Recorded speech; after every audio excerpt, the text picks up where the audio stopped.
So, as we mentioned yesterday already, Prabhupada's Vjása-púdžá should actually be the most important festival for us ISKCON devotees. Jak jsme už říkali včera, Prabhupádova Vjása-púdžá by pro nás iskonské oddané měl být ten nejdůležitější festival. Because without Prabhupada, where would we be? Protože kde bychom byli bez Prabhupády? We would not know anything about Krishna. Neviděli bychom nic o Krišnu. So Prabhupada is this very special person who we are eternally indebted to. Takže Prabhupáda je tato speciální osoba, které jsme věčně zadluženi. And actually that Prabhupada appears the day after Janmastami, this is also very special. A to je taky neuvěřitelná věc, že Prabhupáda přichází den po Janmastami. Because today is actually Nandotsava. Dnešek je vlastně Nandotsava. Yes, we don't talk about this much in ISKCON, but in India, you know, where people don't celebrate Prabhupada's appearance, they celebrate Nandotsava today. My o tom moc nemluvíme, ale v Indii, kde ne všichni oslavují příchod Šríly Prabhupády, tak ale dnes dělají velkou oslavu Nandotsavy. Yeah, so Nandotsava is that Nanda Maharaj was celebrating a whole festival in honor of the birth of his child, Krishna. Nandotsava znamená, že Nanda Maharaj pořádal velkou oslavu u příležitosti narození syna Krišny. Yeah, so he was feeding everybody, giving cows in charity, and it was a whole big joyous event. Všechny tam krmil, rozdával krávy, jako mu dodali, a byla to velká radostná událost. So and Prabhupada takes birth on that day. You know? A na ten den se Prabhupáda narodil. Yeah, so a very joyful event celebrating Krishna's appearance, but also Prabhupada's appearance. Je to den radostných oslav nejenom Krišnova příchodu, ale i příchodu Šríly Prabhupády. Yes. One of the main topics I would like to touch upon is what it means that Prabhupada is the founder Acharya. Téma, o kterém bych chtěla mluvit, je, co znamená, že Šríla Prabhupáda je zakladatel Acharya. But before I get onto that, I would like to touch upon another very important aspect of Prabhupada's contribution. Ale než se vložím do toho, tak bych chtěla ještě vyzvihnout jeden aspekt toho, co nám Prabhupáda přinesl.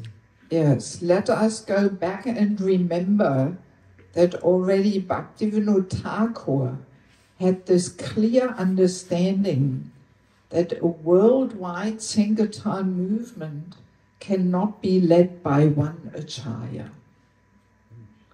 Že když se vrátíme do Bhaktivinoda Thakura, tak on už měl tu vizi, že celosvětové sankirtanové hnutí nemůže vést jenom jeden Acharya. Yes, he could clearly see this. To jasně viděl.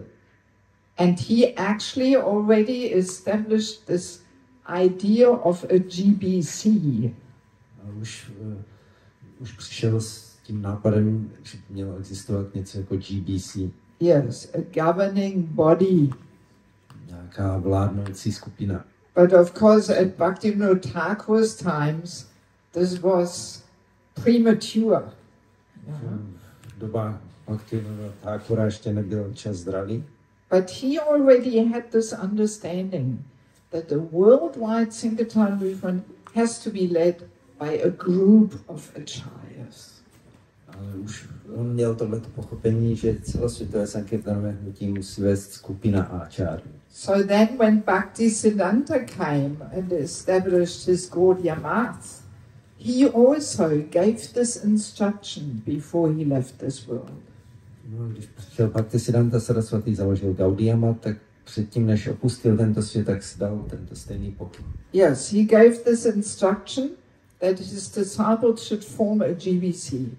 Dal pokyn, že by jeho žáci měli vytvořit GBC. And this was actually a very revolutionary thought. Což byla velice revoluční myšlenka. Because until then, every mat, every line, acharya's line, was always led by one acharya. Do těch dob každý mat, každou nějakou posloupnost vedl jenom jeden acharya. Yes, because it was just a local thing in India. Vždycky to byly jenom lokální záležitosti v rámci Indie. So this was the tradition, that one person was the acharya, and when he would leave, another person would be the acharya. Takže to byla tradice, že byl jeden acharya a jakmile on odešel, tak byl nějaký další nástupní acharya. So Bhaktisiddhanta's vision of creating a GBC was completely revolutionary at that time. Takže Bhaktisiddhantova vize, že se má vytvořit GBC, byla v té době naprosto revoluční. And actually, Prabhupada was the only one of Bhaktisiddhanta's disciples who could understand this point. A Prabhupád byl nakonec jediný z Bhaktisiddhantových žáků, kdo ten bod pochopil. Yes. None of the other disciples could accept it because it was so different, so revolutionary. Nikdo z těch ostatních žáků tenhle bod nepochopil, protože to bylo naprosto něco jiného a revolučního. Yes. So this is quite an outstanding contribution which Prabhupada made, which we don't so often discuss. Takže to byl takový neobyčejný příspěvek Šríly Prabhupády, o kterém až tolik nemluvíme. Yes. So, and that's why Prabhupada very early, he already established the GBC, even though his disciples were not qualified. Proto taky Prabhupád sám už velice záhy založil GBC, i když ti jeho žáci nebyli přímo kvalifikovaní. Yes, I mean, his first disciples, they were only a few years in Krishna consciousness. Jeho první žáci znali svědomí Krišny teprve několik let. So how many years are you in Krishna consciousness? Yes. Huh? So imagine you have to be GBC now. Takže když máš za sebou 6 let svědomí Krišny, tak si představ, že by se teď měl stát GBC. Yes. So this was, the situation when Prabhupada established the GBC. Takže to byla ta situace, okolnosti, za kterých Prabhupáda založil GBC. Yes. So now one important thing is that we can only receive that empowerment through the parampara. Co je důležité, že vlastně tohle splnomocnění může člověk získat jedině skrze paramparu. If we clearly understand Guru's and Param Guru's instruction. Pokud jasně chápeme pokyn Gurua i Param Gurua. Yes, and we follow it. A pokud ho následujeme. Yes. So, I hope you don't mind me saying this. I hope nobody gets upset by this, but it's just historic facts. Yeah. Doufám, že nikoho nerozčilí, když tohleto řeknu, ale to jsou jenom historická fakta. Yes, that this is the difference between ISKCON and other organizations, such as different branches of the Gaudiya Math. To je rozdíl mezi ISKCONem a jinými organizacemi, jako jsou různé ty pobočky Gaudiya Mathu. Yes, that in ISKCON we are clear on this importance that a worldwide Sankirtan movement can only be led by a group of acharyas, a GBC. V ISKCONu je nám jasný tenhle bod, že celosvětové Sankirtanové hnutí potřebuje vedení celé skupiny. Yes, yes.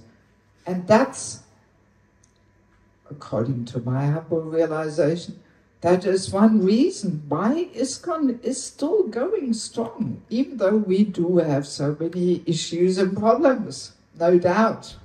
A to je moje osobní realizace, že tohle je důvod, proč ISKCON pořád pokračuje dál a je docela silný, i když je tady samozřejmě spousta různých problémů.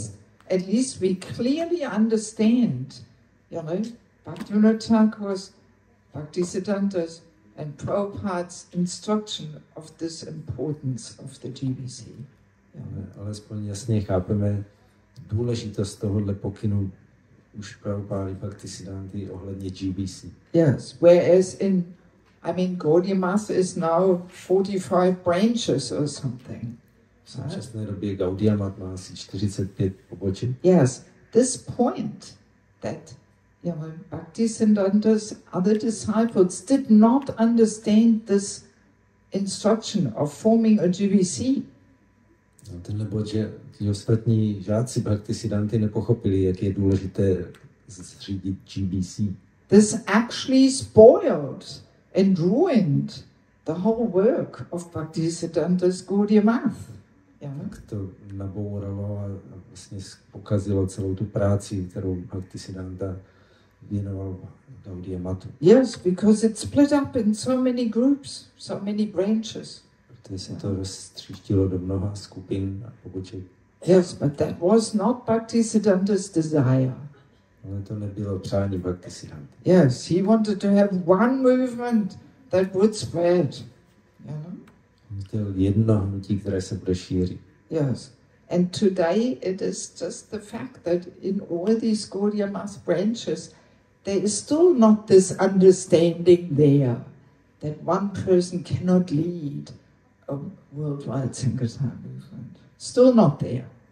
Takže dodnes tam není v těch pobočkách Gaudiya Mathu pochopení, že jeden člověk nemůže vést celosvětové hnutí. Yes, because every time one of the acharyas leaves this world, there's often quite some, tension. Who will be the one next person? Vždycky, když jeden acharya opustí tento svět, tak pak je docela napětí okolo toho, kdo bude jeho nástupcem. Yes. So we have to be very careful in ISKCON that we always keep this clear, that we have to be united, no matter which guru we have. Takže to je důležité, že pořád musíme mít tohle pochopení, že bychom měli být sjednoceni. Yes, we have to see ourselves as Prabhupada's family. Měli bychom se vidět jako Prabhupádova rodina bez ohledu na to, jakého máme guru a svého. Not our individual guru's family. Ale ne jenom rodina našich jednotlivých gurů. Because very easily history could repeat itself. Jinak se může snadno zase historie opakovat. Yes, and the same thing could happen in ISKCON. A stejná věc se může odehrát v ISKCON. That ISKCON breaks up in so many branches. This guru's branch, that guru's branch, the other guru's branch. This could happen. Že se může ISKCON rozpadnout na mnoho jenom odvětví jednoho guru a druhého guru a třetího guru. Yes, so that's why we are very cautious not to overemphasize, our Diksha Guru's family. Proto si dáváme pozor, abychom nepřeháněli to vyzdvihování rodiny jednoho našeho určitého Diksha Guru. But always see ourselves part of Prabhupada's family. Ale abychom se vždycky viděli jako součást Prabhupádovy rodiny. And I guess this very nicely connects with the topic of Prabhupada being the founder acharya. No, myslím, že tohle se právě blízce pojí s tím tématem Prabhupáda jako zakladatel acharya. This is a very, very important and urgent topic that we more deeply understand this. A to je velice důležité téma, které bychom měli chápat. Because more and more Prabhupada disciples will leave now in the future years. Protože víc a víc Prabhupádových žáků teď a v budoucích letech odchází. And there will be a time where there will be no more Prabhupada disciples in this world. Přijde doba, kdy už v tomhle světě nezbyde poslední Prabhupádův žák. Yes, I will probably not experience this, but many of you who are much younger. Já se toho možná nedočkám, ale mnozí z vás, kteří jste mladší. So very often, even myself, I remember for many years, I did not even think about this, what it really means that Prabhupada is the founder acharya. Si pamatuju, ani já sama jsem o tom pořádně nepřemýšlela mnoho let, co to vlastně znamená, že Prabhupáda je zakladatel áčárya. And often we just repeat it externally, you know? Často to jenom navenek opakujeme. And of course it's the GBC rule that now, you know, under every printed matter, every poster, every pamphlet, there has to be ISKCON logo on it, and A.C. Bhaktivedanta Swami, founder Chai of ISKCON. This is the GBC rule. Samozřejmě už je to i pravidlo GBC, že na každém publikaci, plagátu, brožurce musí být logo ISKCONu a zároveň Šrila Prabhupáda s tím podtitulkem zakladatel áčárya. But we should not just, you know, like mechanically do this. We should actually understand why. Yeah? Ale neměli bychom to dělat jen mechanicky, ale měli bychom chápat proč. Yes. So of course it's very natural that the present spiritual masters, that they have more impact on us than those who are not present anymore. This is quite natural. Je docela přirozené, že současní duchovní učitelé, kteří jsou tady teď s námi, na nás působí víc než ti, které jsme nezažili. So and that makes it even more important that we compensate Srila Prabhupáda's physical absence. Proto je velice důležité, abychom kompenzovali tu fyzickou nepřítomnost Šrily Prabhupády by deepening our realization of his Vani. Prohlubováním své realizace jeho vány. Yes, Vani means we associate through remembrance, through instruction. Vány znamená stýkání se s ním skrze vzpomínky a skrze jeho pokyny. So this connection through Vani requires more internal work. Tohleto spojení s vány, to vyžaduje víc vnitřní práce. So and Prabhupada as the founder Acharya, his presence has to be so strong in our movement. Takže Prabhupádova přítomnost jako zakladatel áčáryi by měla být velice silná v našem hnutí. That his presence can still be felt even if no Prabhupada disciples are present anymore in this world. Aby ta jeho přítomnost byla cítit i v té době, kdy už tady žádní jeho žáci nebudou v tomhle světě. I mean, Prabhupada was saying his books are the law books for cultured humanity for the next 10,000 years. Prabhupada sám říkal, že jeho knihy budou zákonníky pro kulturní lidi na příštích 10 000 let. So 10,000 years, that's a long time. To je dost dlouhá doba, 10 000 let. So it means for the next 10,000 years, people hopefully will be remembering and worshipping Srila Prabhupada. Takže to znamená, že snad dalších 10 000 let budou lidi vzpomínat na Šrilu Prabhupádu a budou ho uctívat.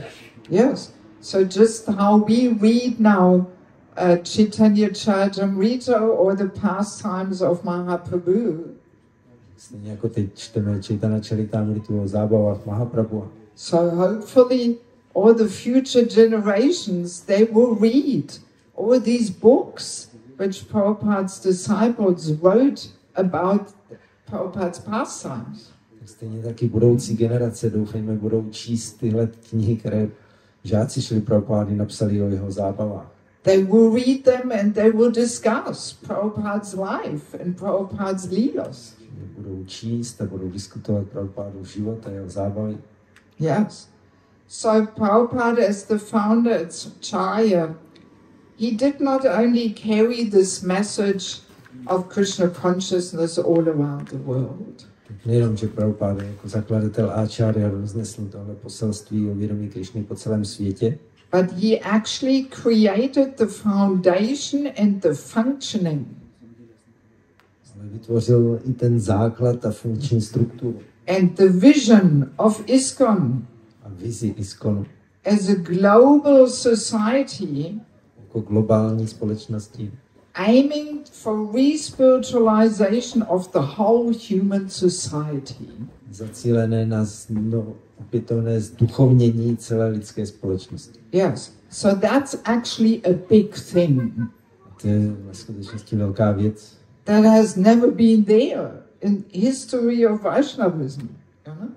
což nikdy tady ještě v historii vajšnavismu nebylo. Yeah, so Prabhupada was thinking in big terms, big scales, you know. Že Prabhupada uvažoval ve velkém. He does not want to just start a little bhakti club or something. Nechtěl založit jenom nějaký malý bhakti klub. But he actually wanted to create a spiritual revolution in humanity in Kali Yuga. Chtěl nastartovat duchovní revoluci pro lidstvo v Kaliuze. Yes. So that means Srila Prabhupada's role will be ongoingly highly important. Což znamená, že role Šrily Prabhupády bude pořád i nadále velice důležitá. So in Prabhupada's presence has to be strongly felt in every one of us, in each and every devotee's life. Každý z nás by měl ve svém životě pociťovat přítomnost Šrily Prabhupády. For all the future centuries to come. I v následujících stoletích. That's what it means, that Prabhupada is the founder acharya. To je, co znamená, že Prabhupáda je zakladatel acharya. Yes, that we actually all feel strongly connected in our hearts with Prabhupada. Že se všichni cítíme v srdci, cítíme silné spojení s Prabhupádou. Yes. So actually, founder acharya is not just a title to honor what Prabhupada did. Zakladatel acharya není jenom titul na uctění Prabhupádova díla. But it is actually a transcendental system to protect what Prabhupada gave us. Ale je to celý transcendentální systém na ochranu toho, co nám Prabhupáda dal. Yes. This term of founder acharya is a system to protect and preserve Lord Chaitanya Sankirtan movement. Takže ten pojem zakladatel acharya znamená celý systém ochrany hnutí Pána Chaitanya. Yes. So being the founder acharya means that Prabhupada's personal standards, zakladatel acharya znamená, že osobní standardy Šrily Prabhupády, that his principles of action, jeho zásady jednání, and his very spirit, jeho duch a nálada, all these elements took shape in an organization, že tohle všechno dostalo podobu organizace, which he created. kterou vytvořil. Right? So his standards, his principles of action, and his spirit. Jeho standardy, jeho zásady jednání a jeho duch nebo nálada. They all take shape in an organization. To všechno dostalo podobu organizace. So and each and every one of us have to actually take up the same standards, principles of actions and spirit. A tohle to by každý z nás měl osvojit, jeho standardy, zásady jednání a jeho náladu a ducha. And we have to make them part of our own identity. A měli bychom je udělat součástí své totožnosti. So that's a big responsibility for each and every one of us. To je velká zodpovědnost pro každého z nás. Yes, that we very deeply have to understand Prabhupada's mood and instructions. Bychom hluboce pochopili Prabhupádovu náladu a pokyny. Yes, we should never think that, now it's the modern times and Prabhupada didn't know how we are thinking here in Czech Republic. Bychom neměli uvažovat, tak teď je už pokročilá moderní doba a Prabhupád neznal naši mentalitu tady českou. No, Prabhupada, if you read his books, you can see Prabhupada could clearly understand the mentality of us Western people. Clearly. Když čteme Prabhupádovy knížky, tak jasně vidíme, že on jednoznačně chápal mentalitu západních lidí. Yes, even 50 years ago, when Kali Yuga was not progressed as much as it is now. Před těmi 50 lety, kdy Kali Yuga ještě nebyla tak pokročilá, jako je dnes. Yes. So if we deeply try and understand Prabhupada's mood and spirit, pokud se snažíme hluboce pochopit Prabhupádovu náladu a ducha, and we make it our own mood and spirit, a děláme to svou vlastní náladou a duchem, then actually Prabhupada's spirit will be pervading whole ISKCON. Potom bude ten Prabhupádův duch prostupovat celým ISKCONem. Right? Because we are carrying it. Protože my to poneseme dál. So only when we carry Prabhupada's mood and spirit, then Prabhupada will be present. A dokud my budeme těmi nosiči Prabhupádova ducha a nálady, tak bude Prabhupáda přítomný. But if we don't carry Prabhupada's mood and spirit, Ale jestli už to neponeseme dál, jeho ducha a náladu, then Prabhupada will not be present. tak už tady Prabhupáda nebude. And that will be the end. To bude konec. Yes. Prabhupada was saying, ISKCON is my body. Prabhupáda říkal, ISKCON je moje tělo. And I am the soul of this body. Já jsem duše toho těla. Yes. So sometimes we hear devotees saying, I like Prabhupada, but I don't like ISKCON. Když slyšíme, jako daní říkají, no já mám rád Prabhupádu, ale nemám rád ISKCON. But that doesn't work, because ISKCON is Prabhupada's body. To nefunguje, protože ISKCON je Prabhupádovo tělo. So if we love Prabhupada, we also have to love ISKCON. Takže jestli máme rádi Prabhupádu, tak musíme mít rádi ISKCON. So of course in the body there's always some problem, you know. Samozřejmě v těle můžou být různé problémy. So yes, there's few little problems in ISKCON, definitely. Takže rozhodně i v ISKCONu jsou různé problémy. But it's Prabhupada's body. Je to Prabhupádovo tělo. So and we all know at our death what's happening, the soul is leaving this body. A my víme, že když umřeme, tak duše opustí tohle tělo. So if Prabhupada is not present in ISKCON anymore, then ISKCON becomes a dead and useless body. Takže pokud Prabhupáda nebude přítomný v ISKCONu, tak se z ISKCONu stane mrtvé, neužitečné tělo. Yes, so it's up to each and every one of us that we seriously take this responsibility. Takže je to na každém z nás, abychom se upřímně s vážností ujali téhle zodpovědnosti. To become a visible embodiment of Prabhupada's mood and spirit. Abychom se stali viditelným zosobněním, stělesněním Prabhupádova ducha a nálady. That's what it means that Prabhupada is the founder acharya. To je význam toho, co znamená Prabhupáda jako zakladatel acharya. Prabhupada should be the most important personality in our life. Prabhupád by měl být tou nejdůležitější osobou v našem životě. Even our Diksha Guru's service is actually that he connects us with Prabhupada. You know? I služba našeho Diksha Gurua je ta, že nás spojuje se Šrilou Prabhupádou. Our worship of Guru does not end with our Diksha Guru. No. Když uctíváme svého Diksha Gurua, tak tím to nekončí. He is simply the pipe connecting us with Prabhupada. The pipe. On je jako trubička, která nás spojuje se Šrilou Prabhupádou. That's Russian. Yes, so that's our Diksha Guru's function. He's connecting us. He's the connecting pipe to Prabhupada. To je funkce našeho Diksha Gurua, že je tou trubičkou, která nás spojuje s Prabhupádou. So, and maybe some of you in the future have to play the role of Diksha Guru.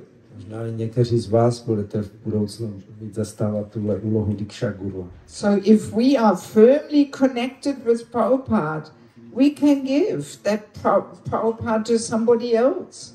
Pokud my budeme dobře spojeni s Prabhupádou, tak taky můžeme dávat Prabhupádu někomu dalšímu. We can be the connecting pipe, you know, to you future disciples, to Prabhupada, not to your Diksha Guru, to Prabhupada.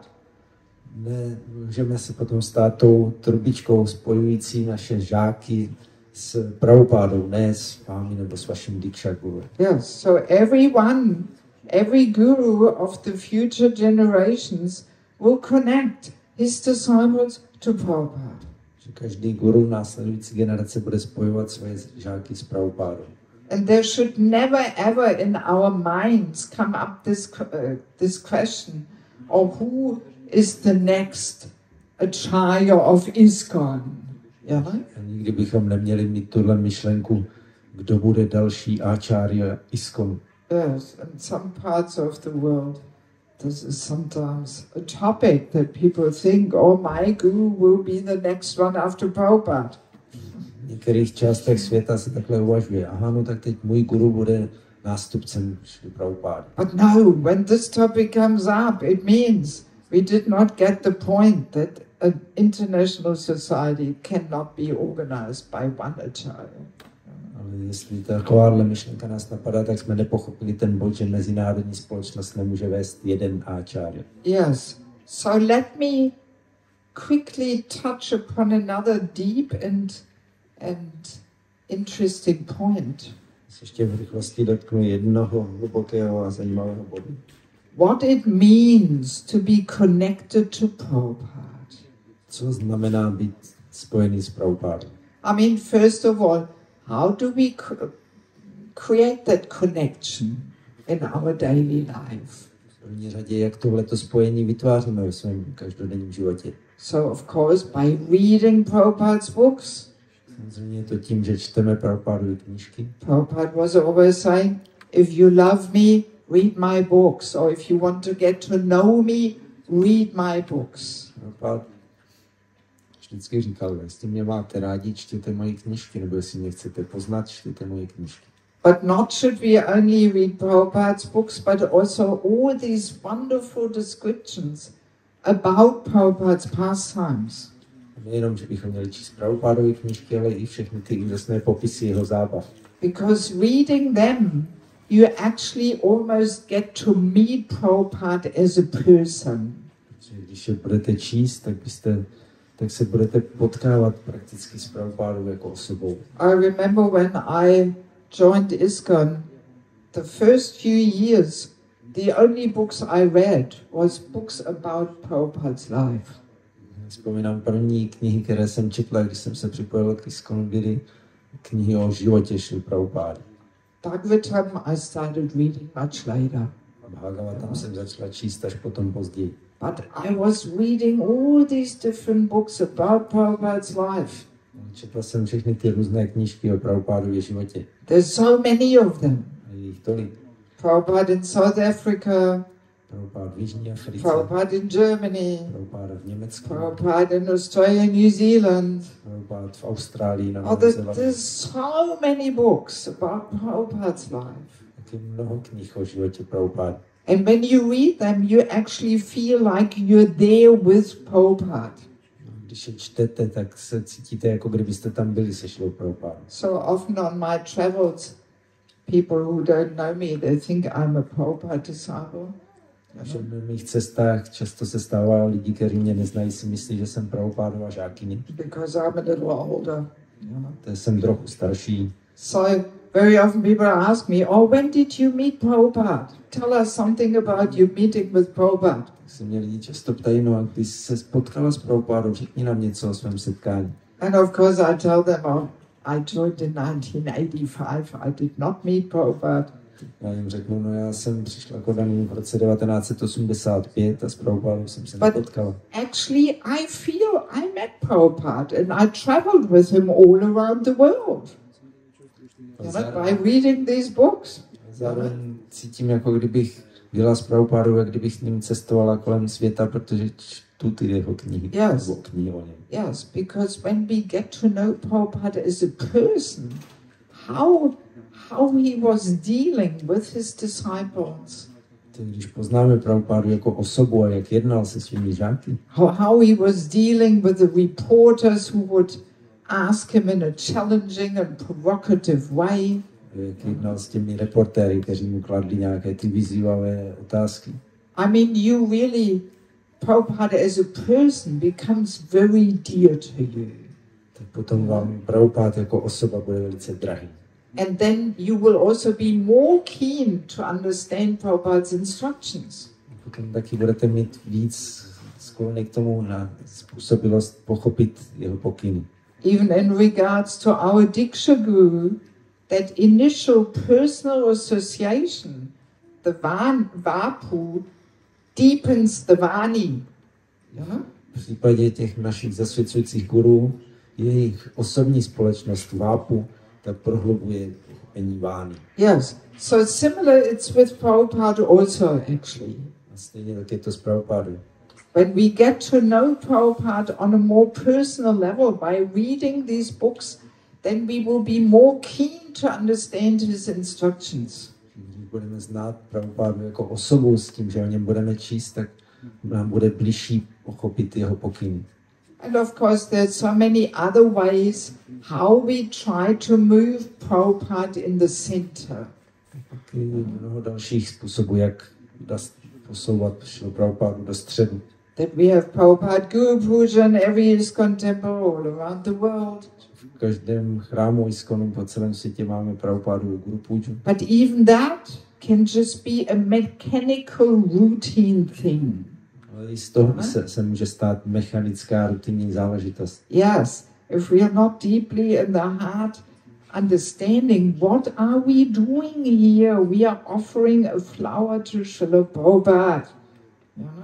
Pokud nechápeme hluboko v srdci, co tady vlastně děláme, že nabízíme květinu Šríly Prabhupády. And of course also we are meant to say Prabhupada's pranam when we pay obeisances, our Diksha Guru, and then Prabhupada, at least the first part of Prabhupada's pranam. Máme ten pokyn, abychom říkali Prabhupádovi pranámy, nejdřív svého Diksha Guru a pak aspoň první část. But all these things can just be mindlessly and mechanically done. To se všechno dá dělat bezmyšlenkovitě a mechanicky. And then they don't really deeply connect us with Prabhupada. To nás nepomáhá nám to mít hluboké spojení s Prabhupádou. Yes. So once I heard this really nice analogy, what it means to be connected with Guru or with Prabhupada. Já jsem četl takové pěkné přirovnání, co znamená být spojený s Gurem nebo s Prabhupádou. The analogy is of an electric wire. Je to přirovnání k elektrickému vedení. So there we have two components. Tak to má dvě složky. We have the outside rubber part. Máme ten vnější plastový obal. And we have the inside copper part. Pak tam je ten drát vevnitř. So what is more important? What is transmitting the electricity? A co je důležitější? Co přenáší tu elektřinu? Of course, the copper part. Tak to je samozřejmě ten drát. But the outside rubber part also plays a role. A ten vnější obal taky má svou roli. So the outside rubber part is compared to the mere initiation.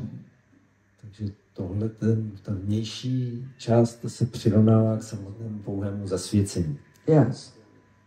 But the copper part is compared to the internal feeling of being helplessly dependent on Guru or Prabhupada. A ten drát se přirovnává k tomu být hluboce závislý, vědět, jak závisíme na Gurovi a na Prabhupádovi. Simply the initiation is not everything. Samo zasvěcení není všechno. So many devotees, even disciples of Prabhupada, they were initiated, but where are they now? Tolik oddaných dostalo zasvěcení i od Šríly Prabhupády, ale kde je jim konec dneska? So we often think, yes, we take Diksha and now we are connected to the Parampara. Často říkáme, no tak mám Dikshu, takže už jsem spojený s Paramparou. But no, Diksha is just the external rubber part, the external part. Diksha je jenom ten vnější plastový obal. Which is also important. Který je taky důležitý. You know, that there is a certain formality there to be accepted as disciple. Je potřeba přijmout určité formality jako žák. But the real thing that connects us to Guru and Prabhupada, Ale ta pravá věc, která nás spojuje s Guruem a Prabhupádou, that's the internal feeling of being helplessly dependent on their mercy. ten vnitřní pocit, jak beznadějně závisíme na jejich milosti. On their guidance, Na jejich vedení. on their blessings. bezmocně závisíme na jejich požehnání. That's what it means to be connected to Prabhupada. To je, co to znamená být spojený s Prabhupádou. That's quite a deep understanding. To je docela hluboké pochopení. So today we can all look within our hearts. Že dneska se můžeme všichni podívat do svého srdce. And try and see how much do I feel helplessly dependent on Prabhupada's mercy. A vidět, nakolik se cítím bezmocně závislý na Prabhupádově milosti. Have I ever thought about this? Myslel jsem na to někdy vůbec? You know, have I ever felt that I cannot make a decision unless I really get Prabhupada's blessings and guidance? A cítil jsem se někdy tak, že nemůžu udělat nějaké rozhodnutí, aniž bych dostal požehnání a vedení Šríly Prabhupády. Or I cannot, be successful in any task unless I get Prabhupada's mercy and blessings. Nebo nemůžu jakýkoliv úkol úspěšně splnit, aniž bych dostal milost a požehnání Prabhupády. This may be a completely new thought to us. Pro nás můžou být úplně nové myšlenky. Something we have never even thought or felt. Něco, na čem jsme nikdy neuvažovali, nikdy jsme to necítili. But that's what it means to be connected to Prabhupada. Ale to je, co znamená být spojený s Prabhupádou. Yes. If that internal connection is not there, A jestli tam tohle vnitřní spojení není, then we can compare our connection to Prabhupada to a very slow internet connection. tak pak to naše spojení s Prabhupádou se dá přirovnat k velice pomalému internetovému připojení. I think we can all relate to this. Takže tomu asi všichni rozumíme. That when the connection is very slow, then on your phone or computer it says, well, you are connected. Tak když je to připojení hodně pomalé, tak sice vám ten mobil nebo počítač říká, no jste připojení, but you can't download anything. ale nic nemůžete stahovat. You can't open any website, nothing. Ani nemůžete otevřít jakoukoliv stránku webovou. You can't receive anything. Nic nemůžete přijímat. So that's exactly what our connection to Prabhupada is like if this internal helpless dependence is not there in the heart. Tak to je naše spojení s Prabhupádou, pokud nemáme v srdci tuhletu vnitřní bezmocnou závislost. Yes, to actually get that empowerment coming from Mahaprabhu through the whole parampara. Abychom mohli získat tohle splnomocnění od Mahaprabhu a skrze celou paramparu. This is only possible that we receive this empowerment if we feel helplessly dependent. Tak tohle splnomocnění můžeme přijmout jedině tehdy, když se cítíme bezmocně závislí. And actually Prabhupada himself demonstrated this very principle. Prabhupáda sám ten princip ukázal. Some of you may know this beautiful book, Our Srila Prabhupada, A Friend to All. Možná někteří znáte tu krásnou knihu Náš Šrila Prabhupáda, přítel všech. Any of you know this book? Znáte to někdo? Our Srila Prabhupada, A Friend to All. Náš Šrila Prabhupáda, přítel všech.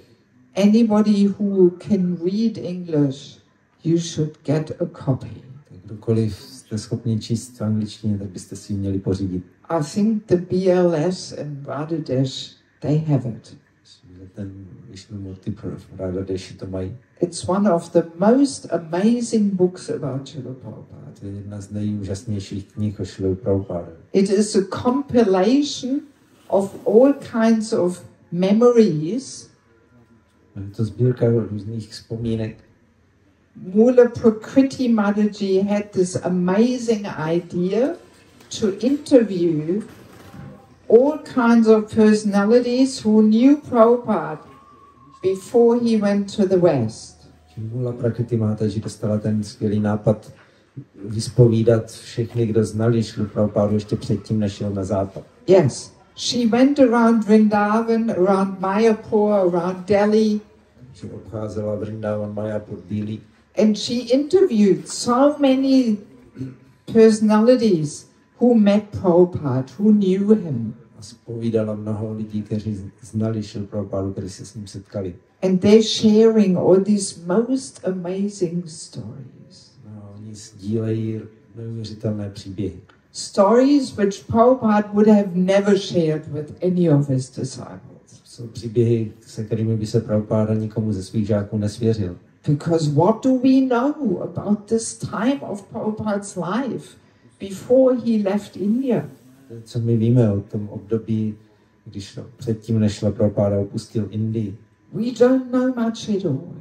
My to moc opravdu nevíme. Only what Prabhupada shared. Jedině, co s námi Prabhupád sdílel. But Sadhu keeps his secrets very confidential. Ale Sadhu si svoje tajemství důvěrně schovává. Yes. So in this book are so many amazing stories which give us some insight into Prabhupada's life before he came to the West. Takže v té knize jsou úžasné příběhy o tom, jak žil Šrila Prabhupáda předtím, než šel na západ. So and in this book there is one famous story which some of you may have heard already. Je tam jedna úžasná historka, slavná, kterou jste už někteří možná slyšeli. Which the pujari from Advaita Acharya's house shares. Kterou sdílí pujari z domu Advaity Acharya. He shares how Prabhupada used to come very regularly to Advaita Acharya's house. On popisuje tenhle pujari, jak Prabhupáda pravidelně chodil do domu Advaity Acharya. Even before he took sannyas. Už předtím, než přijmul sannyas. He came in white khadi cloth. Chodil v bílém oblečení khadi. And he would spend the whole day at Advaita Acharya's house chanting japa. Trávil celý den v domě Advaity Acharya a zpíval japu. And sometimes this pujari would see Prabhupada crying, tears rolling down his cheeks. Ten pujari někdy viděl, jak se mu kutálí slzy po tváři, jak Prabhupada pláče. And then for some years Prabhupada didn't come. Potom několik let Prabhupada nepřišel. But then one day Prabhupada came again in sannyas cloth. A pak jednoho dne Prabhupada zase přišel v oblečení sannyásí. And again the whole day he was sitting there at Advaita Acharya's house, chanting, praying, tears rolling down his cheeks. Zase seděl celý den v domě Advaity Acharya a zpíval japu a modlil se a tekly mu slzy z očí. So and then when Prabhupada got up to leave, this pujari came up to him. No, když už ten sannyásí Prabhupád byl na odchodu, tak pujari za ním šel a zeptal se. He asked him, "Who are you? I have seen you coming so many times here. So who are you?" Kdo ty jsi? Já už jsem tě tady viděl tolikrát. Kdo jsi? And Prabhupada introduces himself by saying his name and his guru's name. Prabhupada si představil, jak se jmenuje jeho guru, jak se jmenuje. And then he's saying, "Tomorrow I'm going on the ship to America. A pak říkal, no já se zítra nalodím na loď do Ameriky. My guru has given me this impossible mission. Můj guru mi zadal ten nesplnitelný úkol. To bring this Krishna consciousness to all around the world. Roznést vědomí Krišny do celého světa. And I have no idea how I will do this. Já vůbec si nedovedu představit, jak bych tohle to mohl udělat. I feel completely unqualified for this. Já se na to cítím úplně nekvalifikovaný. And I'm simply helplessly praying here for mercy and guidance. Já se tady jenom bezmocně modlím o milost a o vedení. And I simply pray that, all our previous acharyas, they will empower and guide me how to fulfill this impossible mission. A jenom se modlím, aby mi acharyové pomohli splnit tenhle nesplnitelný úkol. Yes, so Prabhupada was himself demonstrating this principle. Praying and crying out for mercy for the whole day. Prabhupada takhle ukazoval ten princip plakat, naříkat, prosit o milost celý den. One day before he got on the Jaladuta. Den předtím, než nastoupil na Jaladutu. My God. Let us imagine when we go to India, the last day, we have so many more important things to do. Představme, když my jedeme do Indie, tak den předtím máme tolik takzvaně důležitých věcí na práci. Then chanting all day, crying for mercy. Že bychom celý den zpívali japu a s pláčem prosili o milost. But that was Prabhupada's most important thing. Ale to bylo pro Prabhupádu nejdůležitější. Simply to beg his guru and Rupa and Sanatana Goswami for guidance, for blessings, for mercy. Prosit svého guru a Rupu Sanatana Goswami o požehnání, o vedení a o milost. Yes, so and then Prabhupada asked this pujari for his blessings. Potom Prabhupada požádal toho pujariho požehnání. And then some years later, for the first time, some white Vaishnavas were coming to Advaitacharya's house. No a pak po několika letech začali přicházet do domu Advaitacharyi první bílí Vaishnavové. And this was the first time in history. To bylo poprvé v dějinách. And all the locals, they were very amazed. Where are they coming from? Teď všichni ti domorodci se divili, odkud si tady berou. So and then one of Prabhupada's disciples gave to this pujari a Back to Godhead magazine. No, jeden z Prabhupádových žáků tomu pujari mu dal časopis Zpátky k Bohu. So and when this pujari looked at the Back to Godhead magazine, he saw a picture of Prabhupada. No, když se pujari díval do toho časopisu, tak tam vidí obrázek Prabhupády. And he realized, wow, he actually was successful in his mission.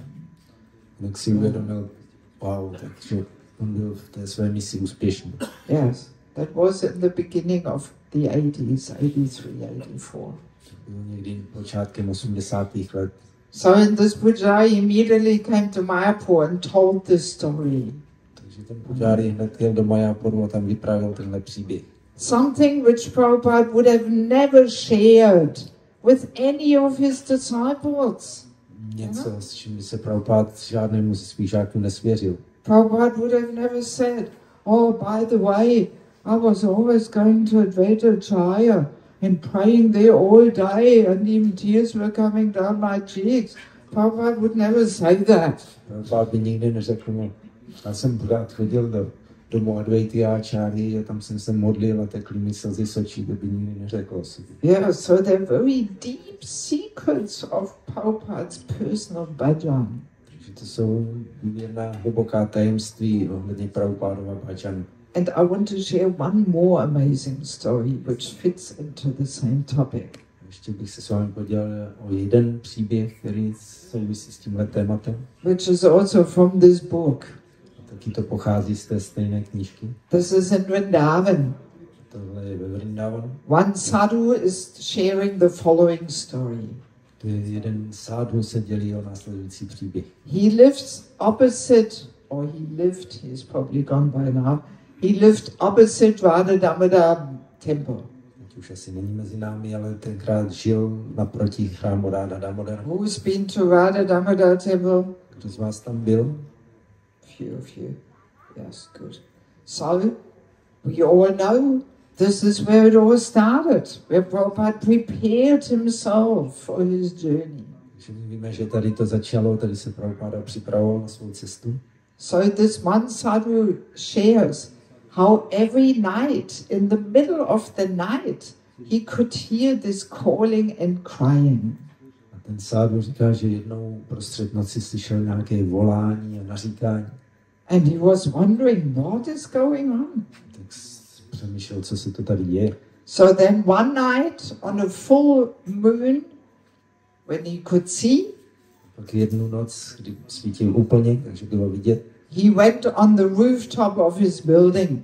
vylezl na střechu svého domu. And he could look down into Radha Damodar temple courtyard.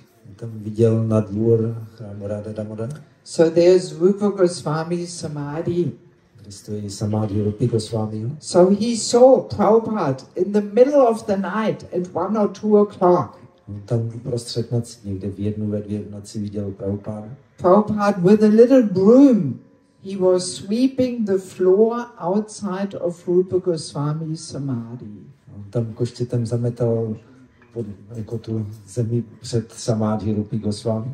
And while he was sweeping, he was calling out, "Hey Rupa, hey Sanatan, hey Gurudev." Když to tam zametal, tak k tomu volal, hej Rupo, hej Sanatan, hej Gurudev. Give me your mercy, give me your blessings. Dejte mi svou milost a svoje požehnání. Please guide me how I will fulfill this impossible mission of bringing this Krishna consciousness around the world. Prosím vás, dejte mě vedení, jak můžu splnit tenhle nesplnitelný úkol, abych rozvedl vědomí Krišny do celého světa. So every night, Prabhupada was doing this. Tohle to dělal Prabhupáda každou noc. Calling out helplessly to his guru and Rupa and Sanatana Goswami. Kdy takhle bezmocně volal na Rupu Sanatana Goswami. And actually later, on one of Bhaktisiddhanta's Vjása-púdžas, Potom později na jedné z Bhaktisiddhantových Vjása-púdží, in one lecture, Prabhupada shares his 2 secrets of success. v jedné přednášce Prabhupáda dělí o svoje 2 tajemství úspěchu. And he says, actually, I had no plan. A říkám, já jsem ve skutečnosti neměl žádný plán. I had no idea how I will do this. Jsem vůbec neměl představu, jak tohle dokážu. But there was 2 things Prabhupada would do. Byly tam 2 věci, které Prabhupáda dělal. He was ready to sacrifice his very life to follow the orders of his guru. Byl připravený obětovat svůj život pro splnění pokynů svého guru. Yes, there is one purport in the Bhagavatam where Prabhupada says, you know, a disciple has to have that mood to be willing to give up all his comforts and personal considerations. To Prabhupáda píše v jednom významu Bhagavatamu, že žák by měl být připravený obětovat všechny svoje pohodlí a všechny svoje ohledy. And he has to be ready to sacrifice his very life. Musí být připravený obětovat svůj vlastní život. So Prabhupada had that mood. Prabhupáda měl tuhle náladu. And the second secret of success is this feeling of being helplessly dependent on mercy and guidance. A druhé tajemství úspěchu je tahle ta bezmocná závislost na vedení a milosti. And very often I'm thinking, if we would just have one drop of this mood of being helplessly dependent on Prabhupada's mercy. Často přemýšlím, kdybychom tak měli 1 kapku téhleté nálady bezmocné závislosti na milosti Šrí Prabhupády. Yes, if we would just sometimes beg Prabhupada for guidance and blessings and empowerment. Kdybychom tak někdy prosili Prabhupádu o požehnání, o vedení a o milost. Then we probably could do so much more in our preaching. Tak bychom asi dokázali ve svých snahách dělat mnohem víc. Because to actually preach and affect people's hearts, we need some empowerment. Abychom mohli kázat a ovlivňovat srdce druhých, tak k tomu potřebujeme splnomocnění. We cannot do it on our own strength. S vlastní silou nic nedokážeme. And to receive this empowerment, we have to feel hopelessly dependent. Abychom dostali to splnomocnění, tak se musíme cítit bezmocně závislí. And then Prabhupada and Krishna can actually use us as their instruments in their mission, in their plans. Potom nás Prabhupáda a Krišna můžou použít jako své nástroje ve své misi a ve svých plánech. So on this day of Prabhupada's Vjása-púdžá, Dnes, v ten den Prabhupádovy Vjása-púdži, let us deeply meditate on this principle of feeling helplessly dependent on Prabhupada's guidance, blessings and mercy. Věnujeme se hluboké meditaci o tomhle principu bezmocné závislosti na Prabhupádově milosti, požehnání a vedení. When we chant our japa, this is a nice meditation. To je pěkná meditace, když zpíváme svou japu. To helplessly call out to Prabhupada. Bezmocně volat na Prabhupádu. Prabhupada, for most of us, is a little more tangible reality than Krishna. Pro většinu z nás je Prabhupáda takovou matatelnější realitou než Krišna. So, of course, we can call out helplessly to Krishna. Můžeme bezmocně volat i na Krišnu. But we can also call out helplessly to Prabhupada. Taky můžeme bezmocně volat na Prabhupádu. That's the example Prabhupada set us. He was calling out helplessly to Guru and previous acharyas. A to je příklad, který nám dal Prabhupáda tím, jak bezmocně volal na svého guru a dřívější áčáry. Yes, these stories don't illustrate that Prabhupada was calling out to Krishna. He was calling out to Guru and Rupa and Sanatana Goswami. Ty příběhy nemluví o tom, že Prabhupád volal na Krišnu, ale volal na Guru a dřívější a Rupu Sanatana. Yes, so let's meditate on that to really deepen our connection with Prabhupada. Takže meditujeme o tomhle, abychom prohloubili své spojení s Prabhupádou. And move Prabhupada in the very center of our daily lives. Abychom Prabhupádu dělali středem svých každodenních životů. And imbibe his mood, his spirits and his standards. Abychom si osvojili jeho náladu, jeho ducha, jeho standardy. So that we can be a visible embodiment of Prabhupada. Aby z nás mohly být viditelné stělesnění Prabhupády. And then in our communities, Prabhupada's presence will be felt. Potom bude v našich komunitách cítit přítomnost Prabhupády. Yes, by us carrying Prabhupada in our heart. Že budeme mít Prabhupádu ve svém srdci. Okay, so this is what I wanted to share with you. Tohle to je, co jsem se s vámi chtěla podělit. So thank you so much for your kind attention. Moc děkuji za pozornost. Shri Prabhupada ki, Samaveta Bhaktivinoda ki, Gaura Premanandi. Hare Krishna.